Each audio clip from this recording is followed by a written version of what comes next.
I talked to a lot of cops. We trained 61 departments this year, and we saw, I believe, close to 700 officers since we started one of our program.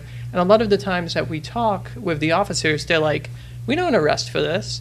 But then there's always like one person at the department who does, and that sends the message to the rest of the community that they're arresting people for calling 911, so nobody will do it.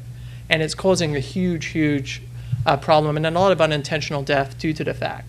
And we talk to individuals all around the state, and they all say, the reason I won't call 911 is because I woke up in a jail. I woke up in a hospital with handcuffs on me.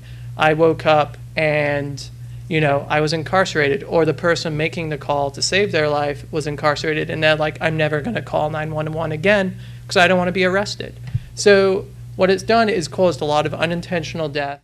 The standing order of naloxone allows for a medical provider to write an order to designated individuals within certain parameters to administer the medication. The most common example of this is that among EMS, if they suspect that there's an overdose episode, they can give the medication without consulting the physician if they expect or suspect that there's an overdose.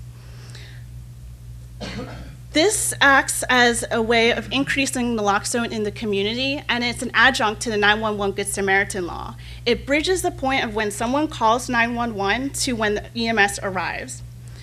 Now, despite the fact that the American Medical Association, or the AMA, supports increasing naloxone in community-based organizations like NCHRC, medical providers still fear civil liability. If a person is truly having an opiate overdose, they can't administer the medication for themselves. A third party must administer that medication to the victim, and medical providers fear that this opens up them up to civil liability, as well as the person that's administering the medication. And these fears are understandable, and that's why, as part of the overdose bill, we've also advocated for provider protection and administrator protection from civil liability. So we have the Good Samaritan law, the standing order model of naloxone, and provider protection from civil liability as pieces in a comprehensive overdose bill.